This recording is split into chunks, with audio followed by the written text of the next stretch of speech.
ಎಲ್ರಿಗೂ ನಮಸ್ಕಾರ. ನಾನು ವಿಷ್ಣು ಪಾಂಬೂರು. ನಮ್ಮ ತುಳುನಾಡಿನಲ್ಲಿ ತುಳುವೇಶ್ವರ ಎಂಬ ಹೆಸರಿನಲ್ಲಿರುವ ಏಕೈಕ ದೇವಾಲಯ ಇರುವಂತಹದ್ದು ಕುಂದಾಪುರದಿಂದ 7 ಕಿಲೋಮೀಟರ್ ದೂರದ ಬಸರೂರಿನಲ್ಲಿ. ತುಳುನಾಡಿನ ಈ ಶಿವನಿಗೆ ಆಲದ ಮರವೇ ಆಲಯ. ಈ ದೇವಾಲಯ ಸುಮಾರು 1000 ವರ್ಷ ಹಳೆಯ ಇತಿಹಾಸವನ್ನು ಹೊಂದಿದೆ. ದೇವರು ಪ್ರಕೃತಿ ಮಡಿಲಿನಲ್ಲಿ ಇರುವವನು. ಹಾಗೆಯೇ ಇಲ್ಲಿ ಶಿವನು ಸಹ ಬಹಳ ಸ್ಪಷ್ಟವಾಗಿ ಪ್ರಕೃತಿ ನಡುವೆ ಇರುವುದು ಕಾಣಿಸುತ್ತೆ. ಹಿಂದೆ ಶಿರೂರಿನಿಂದ ಕೇರಳದ ಬದಿಯಡ್ಕದವರೆಗೂ ತುಳುನಾಡಾಗಿತ್ತು. ಈ ದೇವಾಲಯಕ್ಕೆ ತುಳುವೇಶ್ವರ ಎಂಬ ಹೆಸರು ಬರಲು ಕಾರಣವೇನೆಂದರೆ, ಒಂದು ಕಾಲದಲ್ಲಿ ತುಳುವ ಬುಡಕಟ್ಟು ಜನಾಂಗ ಇಲ್ಲಿ ವಾಸಿಸುತ್ತಿದ್ದರು. ಅವರು ಈ ಶಿವನನ್ನು ಆರಾಧಿಸುತ್ತಿದ್ದ ಕಾರಣ ಇದಕ್ಕೆ ತುಳುವೇಶ್ವರ ಎಂಬ ಹೆಸರು ಬಂತಂತೆ.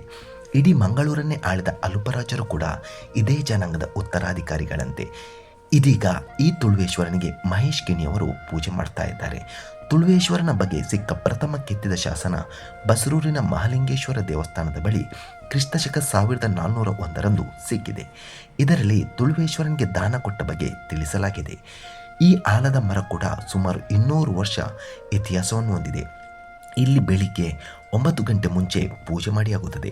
ಶಿವರಾತ್ರಿ ದಿನ ಮಂಗಳೂರು, ಕಾಸರಗೋಡು ಭಾಗದ ಸಾಕಷ್ಟು ಜನರು ಇಲ್ಲಿ ಪೂಜೆ ಮಾಡಲು ಬರುತ್ತಾರೆ. ಶಿವಲಿಂಗದ ಮುಂಭಾಗದಲ್ಲಿ ಹೇಗೆ ಒಂದು ನಂದಿ ವಿಗ್ರಹವಿದೆ, ಅದೇ ರೀತಿ ಶಿವಲಿಂಗದ ಪಕ್ಕನೂ ಒಂದು ಸಣ್ಣ ನಂದಿ ವಿಗ್ರಹವಿದೆಯಂತೆ. ಮುಂಚೆ ಈ ವಿಗ್ರಹ ನೋಡಲು, ಮುಟ್ಟಲು ಇದರ ಒಳಗೆ ಎಲ್ಲರಿಗೂ ಪ್ರವೇಶವಿತ್ತು.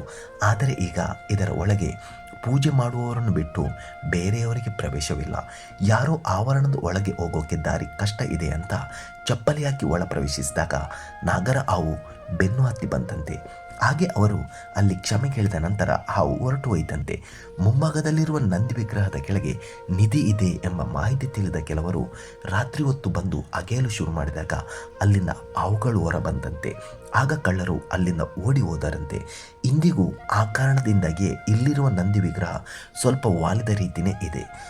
ಅದನ್ನು ಇಂದಿನವರೆಗೂ ಸರಿಪಡಿಸಲು ಆಗಿಲ್ಲವಂತೆ.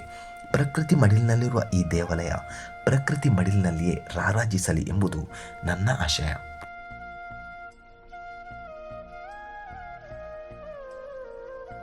ದೇವ್ರ ಸತ್ಯ ಒಳ್ಳೆ